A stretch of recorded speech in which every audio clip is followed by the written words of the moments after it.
ஐந்து கரத்தனை ஆனை முகத்தினை இந்தின் இளம்பிறை போலும் ஈற்றனை நந்தி மகந்தனை ஞான கொழுந்தனை புந்தியில் வைத்தடி போற்றுகின்றேனே. வணக்கம். ஜோதிடத்தில் எத்தனையோ சீக்ரெட்ஸ் இருக்கு. அதில் ஒன்று இந்து லக்னம். அது என்னது பாதி இந்து லக்னம் அப்படின்னாக்க இதுவும் ஒரு சின்ன கால்குலேஷனில் கண்டுபிடிக்கிறதுங்கிறது. இப்போ லக்னத்தில் நம்ம ஜாதகத்தை எடுக்கிறப்போ பொதுவாக ஜென்ரலாக எல்லாரும் பார்க்குறதுங்கிறது என்னுடைய ராசி, அதுக்கு சனி பயிற்சி குரு பயிற்சி அப்படின்னு பார்க்குறோம். ஆனால் ஒரு ஜோதிடர் ஜாதகத்தில் அந்த பலன்களை கணிக்கிறப்ப அவங்க மெயினாக லக்னத்திலேருந்து தான் எடுத்துகிட்டு போவாங்க, ராசியிலேருந்து எடுத்துகிட்டு போக மாட்டாங்க. ராசியிலேருந்து எடுத்துகிட்டு போகிறது எப்போ அப்படின்னா ரீகன்ஃபர்மேஷன் பண்ணுறதுக்காக, செகண்ட் ஒப்பீனியனுக்காக வேணால் எடுத்துகிட்டு போகலாமே தவிர, இப்போ ஒரு எடுத்துக்காட்டாக சொல்லணும்னா ஒரு வீடு கட்டுறதுக்கான நேரம் வந்துருச்சா அப்படின்னு ஒருத்தர் கேட்குறாருன்னு வச்சுக்கோங்களேன். தசாபுத்திப்படி அவருக்கு சொத்து வாங்குறதுக்கான அமைப்போ வீடு கட்டுறதுக்கான அமைப்போ அல்லது வீடு வாங்குறதுக்கான அமைப்போ இருக்கா அப்படிங்கிறத முதல்ல செக் பண்ணணும். முதல்ல ஜாதக ரீதியாக அந்த அமைப்பு இருக்கணும். அதுக்கப்புறம் நடக்கிற தசாபுத்தி அதுக்கு சம்மந்தப்படுதான்னு பார்க்கணும். இப்போ இது ரெண்டும் கிளியர் ஆகிடுச்சா? அதுக்கப்புறம் என்ன பண்ணணும்னா இந்த கோச்சாரத்தில் குரு சனி இந்த பயிற்சிகளில் இப்போ பொருளாதார வசதி அவருக்கு சரியாக இருக்கா அப்படிங்கிறத செக் பண்ணணும். முதல்ல அவர் ஜாதகத்தில் வீடு வாங்குறதுக்கான அமைப்பு இருக்கணும். அடுத்தது இப்போ நடந்துட்டு இருக்கக்கூடிய தசாபுத்தி அந்த வீடு வாங்குறது விஷயத்தோட தொடர்பாக இருக்கணும். அடுத்தது கோச்சாரத்தில் அவருக்கு பொருளாதார ரீதியான தடை இல்லாமல் இருக்கணும். எது? குரு பயிற்சி, சனி பயிற்சி, ராகு பயிற்சியில். இப்போ இந்த மூணும் கிளியர் ஆகிடுச்சா? இப்போ ஓகே சொன்னோம்னா டக்குன்னு கிளிக் ஆகிடும்.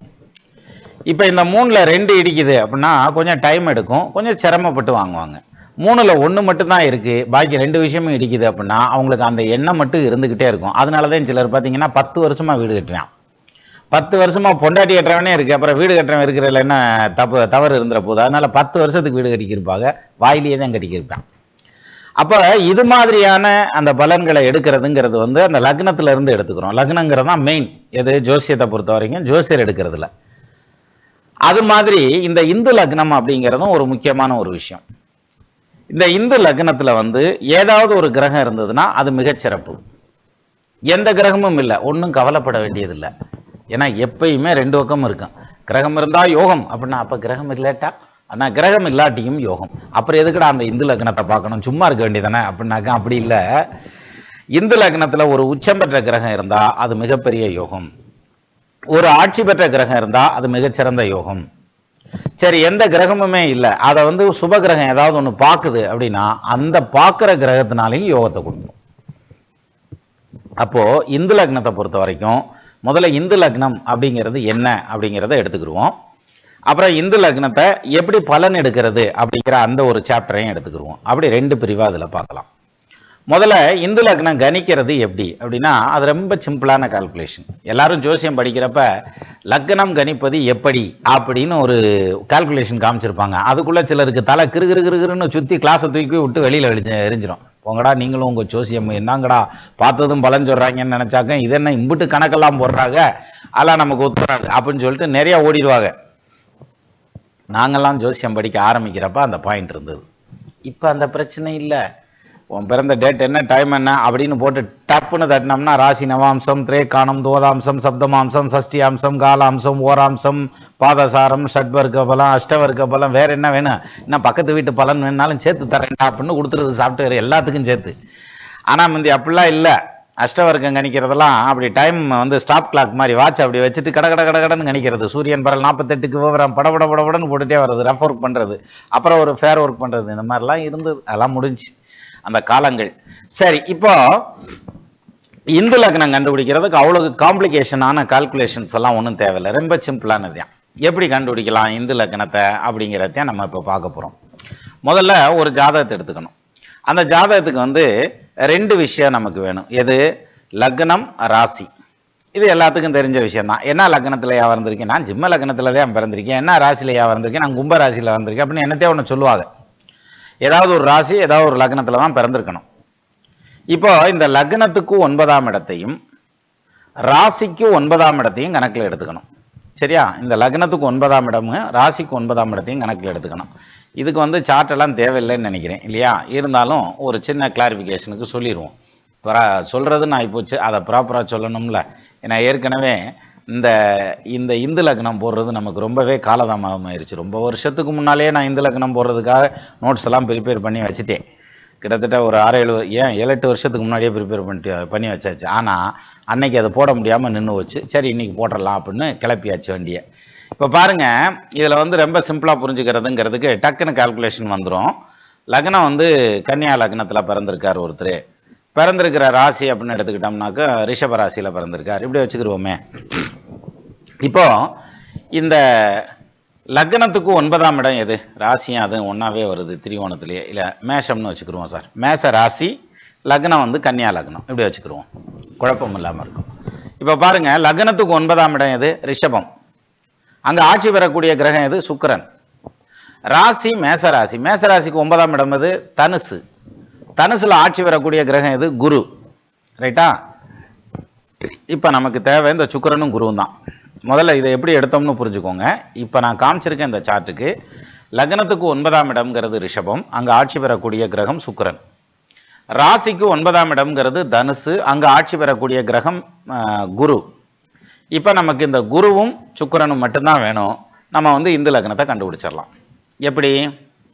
இப்போ பாருங்க, இதுக்கு கள பரிமாண எண் அப்படின்னு ஒன்று இருக்குது. இது ஒரு கிரகத்துக்கும். இப்போ சூரியன் முதல் சனி ஈராக இந்த 7 கிரகத்துக்கு மட்டும், ஏன்னா ராகு எதுக்கு வராது, இந்த கிரகங்களுக்கு மட்டும் கள பரிமாண எண் அப்படின்னு ஒன்று இருக்குது. அதாவது எப்படின்னா அவங்களுடைய பவரை பொறுத்து சொல்கிறது. இப்போது சூரியன் வந்து மோஸ்ட் பவர்ஃபுல் பிளானட் இந்த ஜோடியாக். இதில் மொத்தத்தில் வந்து ராகு கேது தான் பவர்ஃபுல் அப்படின்னு பாடுறதுங்கிறது ஒரு பக்கம் இருக்கட்டும், அது தனி. செய்யும் முந்தி தனக்கதிகன் செவ்வாய் வலிதுன்னு வரும். அதில் பானுவர் பாம்பே வலிது அப்படிமா. பானுங்கிறது சூரியன், பாம்பு அதை விட வலிது அப்படின்றான். அதனால் அதை விட்டுருங்க. இப்போ நம்ம இங்கே சாயா கிரகத்தை பற்றி பேசலை, ராகு கதை விட்டுறலாம். சூரியன் முதல் சனி ஈராக இருக்கக்கூடிய இந்த 7 கிரகத்தை எடுத்துக்கிட்டா, இதில் இந்த சூரிய குடும்பத்தில் மிக பவர்ஃபுல்லான கிரகம் அப்படின்னு எடுத்துக்கிட்டா அது வந்து சூரியன். ஏன்னா அங்கேருந்து தானே எல்லா பவரும் டிஸ்ட்ரிபியூட் ஆகுது. அதனால் மிக அதிகமான பவர் இருக்கிறதுங்கிறது சூரியன். இப்போ பாருங்க, இந்த கள பரிமாண எண் அப்படிங்கிறது என்னன்னா ஒரு கிரகத்துக்கும் ஒரு நம்பர் கொடுத்துருக்காங்க சார். அந்த நம்பர் வந்து depends upon the power and size of the planets. இப்போ பாருங்க, சூரியன் வந்து 30 அப்படின்னு கொடுத்துருக்காங்க. சந்திரன் வந்து அதுக்கு ரொம்ப பக்கத்தில் இருக்கக்கூடிய, நமக்கு ரொம்ப பக்கத்தில் இருக்கக்கூடியது. சூரியனுக்கு பக்கத்தில் இல்லை, நமக்கு பக்கத்தில் இருக்கக்கூடியது. அதனால சூரியனுடைய ஒளியில கிட்டத்தட்ட பாதி வந்து நமக்கு சந்திரனுடைய பவர்ல இருக்கும். அதனால தான் இதுக்கு 16ன்னு கொடுத்துருக்காங்க. இது சந்திரனுக்கு கள பரிமாண எண் அப்படிங்கிறது 16. இப்போ சூரியனில் பாதி சந்திரன். அதனால தான் சூரியனை வலது கண்ணுன்னு சொல்கிறான், சந்திரனை இடது கண்ணுன்னு சொல்கிறான். இது 2 ஒளி கிரகம்னு சொல்கிறோம். சரி, அப்போ இதுக்கு அடுத்தபடியாக வர்றதுங்கிறது சுக்கிரனுக்கு கொடுத்துருக்காங்க 12. அது என்ன சுக்கிரனுக்கு 12 அப்படின்னா வேற ஒன்றும் இல்லை, அவர் வெள்ளிக்கோள். அப்படி பளபளன்னு மின்றாரியா, தக தக தக தகன்னு மின்றாரியா அப்படின்றாங்கல்ல, அது மாதிரி தகதகன்னு மின்னக்கூடியது வெள்ளி. அதனால அதுக்கு வந்து 12ங்கிற நம்பர். சரி, இப்போ அதுக்கு அடுத்து வர்றதுங்கிறது குரு. குரு வந்து பார்த்தீங்கன்னா சைஸில் ரொம்ப பெருசு. சூரியனுக்கு அடுத்தபடியாக ரொம்ப பெரிய சைஸில் இருக்கிறது குரு தான். அப்போ அப்பேற்பட்ட குரு வந்து 10 அப்படின்னு கொடுத்துருக்காங்க. ஏன்னா அவர் தூரமாகவும் இருக்கார். சுக்கிரன் அப்படி இல்லை, சூரியனுக்கு பக்கத்தில் போயிட்டார், அதனால மின்ரே ஜாஸ்தி. இங்கே வந்து தூரம் போயிடுறாரு. அப்போ குருவுக்கு 10. அதுக்கப்புறம் வந்து பார்த்தீங்கன்னா புதனுக்கு 8. ஏன் புதனுக்கு 8? அவர் சைஸில் சின்னது, ஆனால் சூரியனுக்கு பக்கத்தில் இருக்கார். அதனால அதுவும் புதனும் கண்ணுக்கு தட்டுப்படக்கூடிய கிரகம் தான். அதனால இன்னும் சொல்லணும்னா வெறுங்கண்லேயே பார்க்கலாம் சமயத்தில். ஸோ அப்போ புதன் வந்து 8. அதுக்கப்புறம் செவ்வாய் 6. இந்த செவ்வாயை பார்க்குறது ரொம்ப ரேராக தான் பார்க்க முடியும், பூமி இருந்து வெளிவட்டத்தில் இருக்கிறதுங்கிறதுனால. ரெண்டாவது பூமியோட சின்னது இது, அதனால செவ்வாய்க்கு வந்து 6 அப்படின்னு கொடுத்துருக்காங்க. சனி வந்து ஆல்மோஸ்ட் செவ்வாயோட பூமியோடலாம் பெருசு. ஆனால் அதுக்கு 1ஆம் நம்பர் ஏன் கொடுத்துருக்காங்க அப்படின்னா, ஏன்னா சனிடா, அதனால அதுக்கு 1 தான்டா கொடுத்தாகணும் அப்படின்ற மாதிரி. அப்படி பாயிண்ட் இல்லை இங்கே, அது இல்லை. அதாவது சனி வந்து இருள் கிரகம், ரொம்ப தூரத்தில் இருக்குது, ரொம்ப லாங் டிஸ்டன்ஸு. ரெண்டாவது சனிக்கு வந்து பருப்பொருள் கிடையாது சார். ஆக்சுவலாக சனியில் வந்து அதுன்னா ஒரு சேட்டலைட்டை இறக்கணும்னா அது டொங்கின்னு உள்ளே போயிடும். எங்கே? சனிக்குள்ளே புதஞ்சு போயிடும். அது மாதிரியா நாம் இப்போ, அதனால அதுக்கு 1ன்னு கொடுத்துருக்காங்க. இதெல்லாம் கள பரிமாண எண்கள். ஆமாம், இது என்ன கள பரிமாண எண்கள் அப்படின்னா, இப்போ பையின்னு போடுறோம்ல ஃபார்முலா 22/7 மேத்ஸில், அந்த 22/7ங்கிறது வந்து ஒரு மாறிலி இல்லையா? அதை வச்சுக்கிட்டு நம்ம மற்றதெல்லாம் கண்டுபிடிக்க போகிறோம். அது மாதிரி இங்கே இந்து லக்னம் கண்டுபிடிக்கிறதுக்கு இந்த கள பரிமாண எண்கள் வேணும். இப்போ நான் ஒரு எடுத்துக்காட்டு ஜாதகம் வந்து காமிச்சேன், ஒரு சார்ட். அதாவது என்னன்னா கன்னியா லக்னம் மேசராசின்னு காமிச்சேன். இப்போ இந்த கன்னியா லக்னம் மேச ராசிக்கு என்னென்ன கிரகங்களை கூட்டணும்? லக்னத்துக்கு 9ஆம் இடத்ததிபதியான சுக்கிரனுடைய எண்ணையும் ராசிக்கு 9ஆம் இடத்ததிபதியான குருவனுடைய எண்ணையும் ஒன்றாக கூட்ட வேண்டும். இவ்வளவுதான் சார் மேட்ரு இதுல.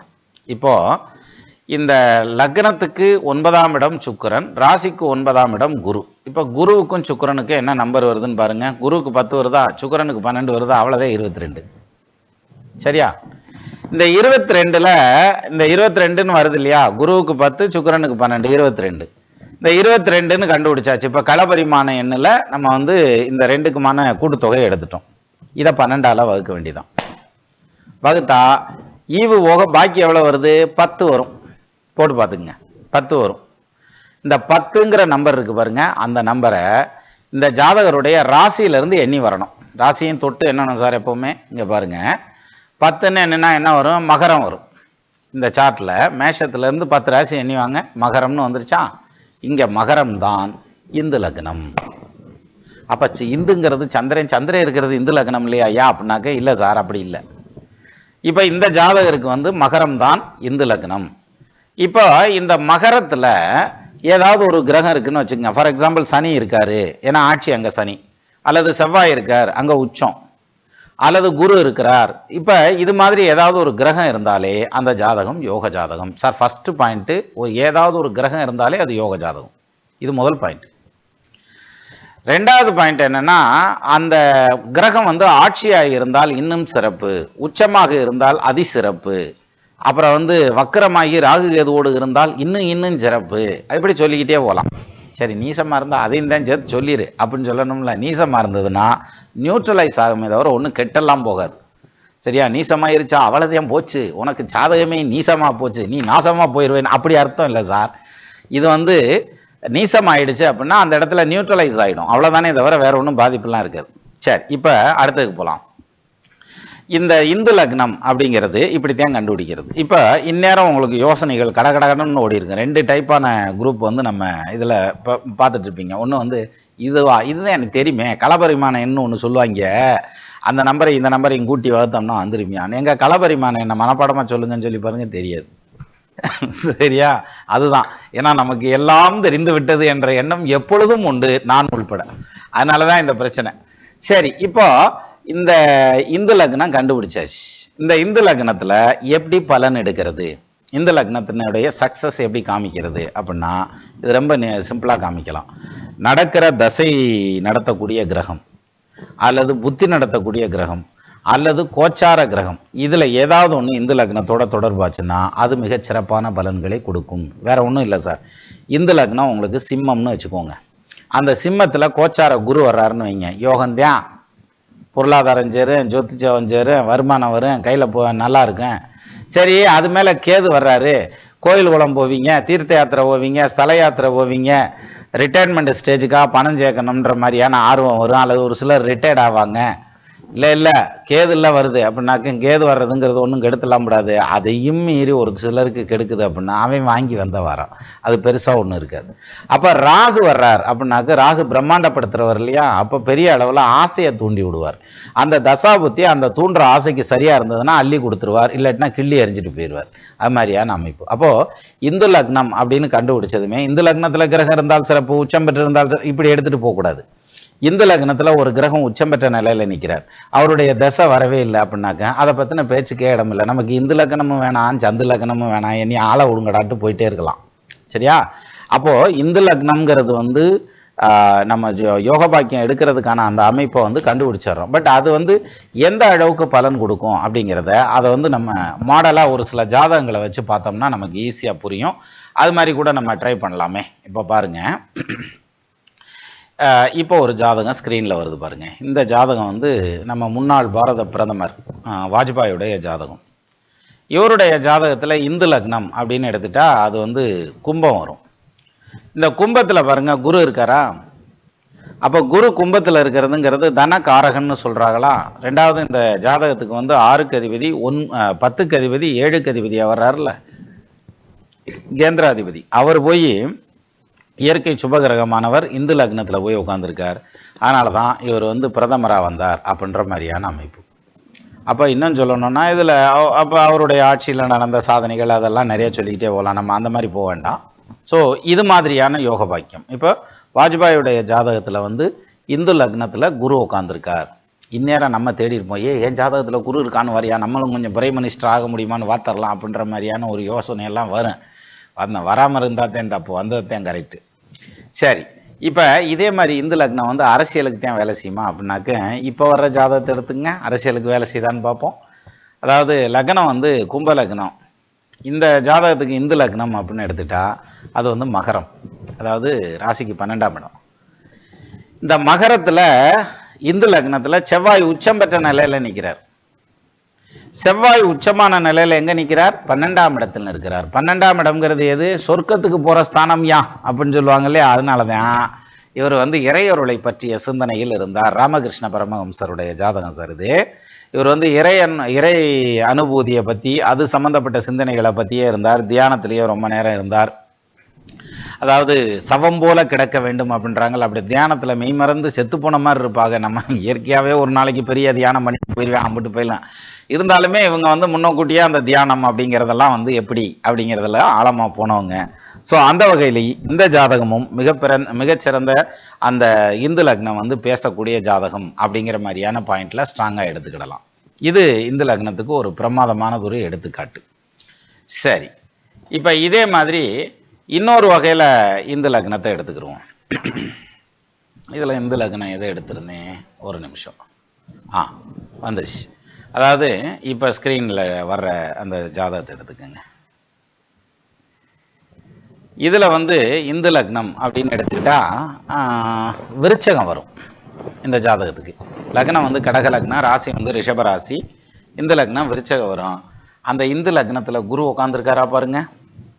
நம்ம பார்த்தோம்ல, வாஜ்பாயுடைய ஜாதகத்தில் இந்து லக்னத்தில் குரு இருந்தார். இங்கே வந்து இந்து லக்னத்தில் குரு இருக்காரா? இந்த ஜாதகம் கலைஞர் கருணாநிதியினுடைய ஜாதகம். 1008 சர்ச்சைகள் இருக்குது, அதை விட்டுருங்க.